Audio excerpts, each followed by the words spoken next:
Haryana at 9 PM news channel में आपका स्वागत है। आइए आपको कराते हैं खबरों से अपडेट।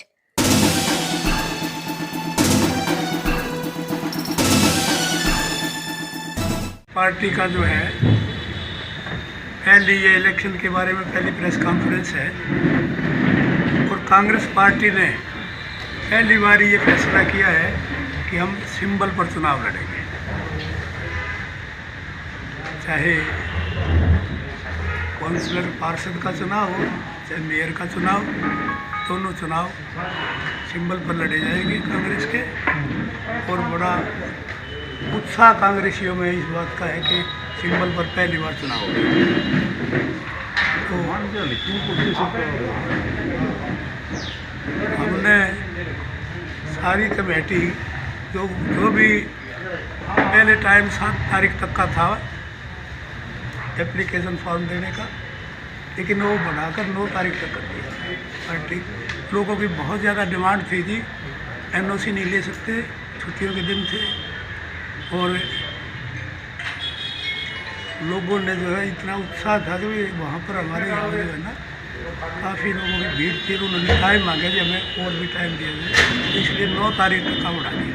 विधायक जी मेयर उम्मीदवार के लिए कितने मेयर के लगभग 6-7 अब तक आ चुके हैं, 7 आ चुके हैं और काफ़ी लोग जो है ये कह के गए कि हम जीत चुके मेयर का चुनाव। कब तक टिकट फाइनल होने की संभावना बन पाएगी? देखिए 9 तारीख तक तो हम ये मांगेंगे, उसके बाद यहाँ मीटिंग करेंगे हम सारे साथी जो मेंबर्स हैं इसके कमेटी के, और उसके बाद ये हम हाईकमान को भेजेंगे। कितने कमेटी के मेंबर हैं? 11 मेंबर्स हैं हम चेयरमैन के समेत। तो ये फिर करके इनको फिर हम हाँ जी घोषणा कब होगी? घोषणा जो है ऊपर वाला हाईकमान ने कर दिया, देखो कब तक होती है वो घोषणा, लेकिन हम जो है 10 तारीख को मीटिंग करके इनको ऊपर भेजने की कोशिश समय से पहले हो जाएगी। क्या खास मुद्दे रहने वाले जिस तरह से चुनाव किन मुद्दों पर लड़ोगे सोनीपत? चुनाव में मुद्दे ही मुद्दे हैं। आज 6 साल की बीजेपी की सरकार है, सेंटर की सरकार, स्टेट की सरकार है, हमारे पास मुद्दों की कमी नहीं है। सबसे बड़ा मुद्दा तो इस देश की 80% जनता को प्रभावित करने वाला है, चाहे वो गरीब है, मजदूर है, दुकानदार है छोटा, उन सब को जो है ये किसान का मुद्दा जो है ये प्रभावित करने वाला है। और किसान के मुद्दे पर ही लड़ा जाएगा क्या मेयर का चुनाव भी? और भी बहुत मामले हैं, अभी तो शुरुआत है, तो एक पहला है ये जो किसान का मुद्दा है, ये 3 जो कानून आए हैं ये किसान के लिए नहीं है। 36 बरादरी तो किसानी का काम करता है और हर दुकानदार को, यदि किसान के पास कुछ नहीं होगा, खासकर हरियाणा तो कृषि प्रधान प्रदेश है, यदि किसान के पास कुछ नहीं होगा तो भाई आम दुकानदार कहाँ से आजीविका कमाएगा। तो ये सारा हमारा पहला मुद्दा तो किसानों के उस पर होगा। और इसके बाद जो है मैं आपको बताता हूँ ये मामला, ये लिस्ट है भ्रष्टाचार की। यहाँ सोनीपत की एक ईंट से आवाज़ उतारती है, कहीं उखाड़ लो, भ्रष्टाचार की आवाज़ आती है। ये इतने भ्रष्टाचार है, सोनीपत के ही भ्रष्टाचार इतने हैं। अब ये इनको जो है आप ये घोटाले, शराब घोटाला भी सोनीपत का है, और अब ये ताज़े घोटाले जो है रजिस्ट्री घोटाले भी सोनीपत के हैं, अवैध कॉलोनियों के घोटाले हैं। ये घोटाले जो है ना, देखो ये सारे घोटाले हैं, इन पर लड़ा जाएगा। आप सब लोगों को पता सोनीपत में किस दल के घोटाले हैं, ये सारे घोटाले की लिस्ट है।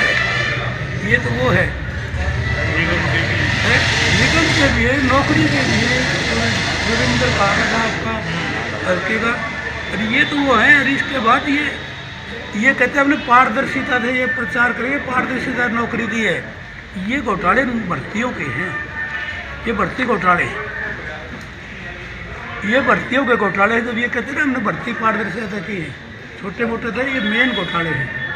तो इनके पास, इनके अलावा जो है बेरोजगारी का मुद्दा है।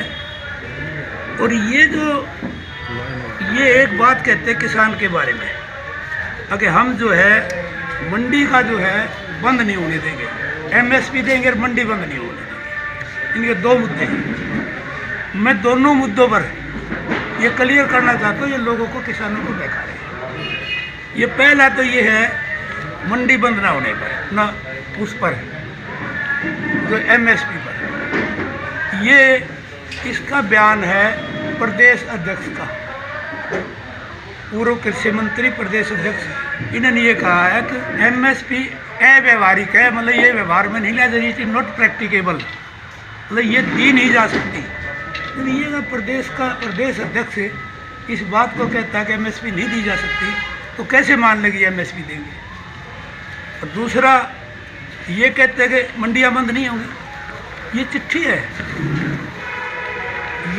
है जिसमें ये लिखा रखा है बेयर मिनिमम रिक्वायरमेंट 29/6 की जारी चिट्ठी है, चीफ एडमिनिस्ट्रेटर मार्केटिंग बोर्ड 29/6 की, और 1 साल तक डिटेल मांग रखी है।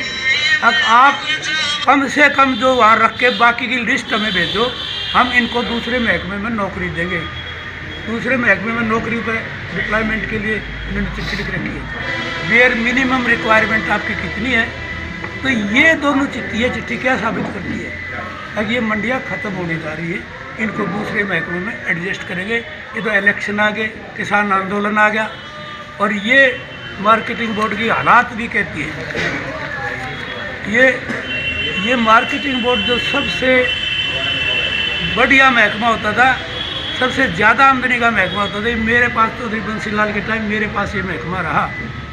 और जब भी किसी महकमे में को ज़रूरत होती तो मार्केटिंग बोर्ड से पैसे लिया करते, सारे एडवांस में पैसे रहा करते थे। आज ये 450 करोड़ के करीब जो है इसमें कर्जदार है। ये कर्जा ही नहीं हो रहा। अब दूसरी 2 मंडी कर दी, एक बाहर की मंडी, एक अंदर की मंडी, और अंदर की मंडी का आपने दे रहा है व्यापारियों का, बड़े व्यापारियों का 3% वो जो है टैक्स भी ख़त्म कर दिया। तो 3% टैक्स ख़त्म कर दिया उनका, तो मंडी की आमदनी कहाँ रहेगी? बाहर रहेंगे तो मंडी चलेगी कैसे? किसानों की सड़कें हैं, दूसरी फैसिलिटीज़ हैं, और ये एग्रीकल्चर इम्प्लीमेंट्स है, ये कैसे दिए जाएंगे? तो ये जो कह रहे हैं ना मंडी चालू रहेगी एमएसपी की, और एमएसपी की मैं ये कहता हूँ एमएसपी ये रखते भी है ना, तो बजट कितना देंगे एमएसपी के लिए? एमएसपी के लिए किसान की फसल परचेज के लिए बजट कितना रखेंगे? अब बजट तो 1/4 कर दिया, तो मंडी में परचेज क्या होगी? आज 16 क्विंटल गेहूँ है, जो चौथाई कर दिया तो 4 क्विंटल रह जाएगा कि किसान का। तो हम तो ये कहते हैं यदि एमएसपी रखते हैं तो एक तो ये करे कि उसका बजट हर साल बढ़ना चाहिए।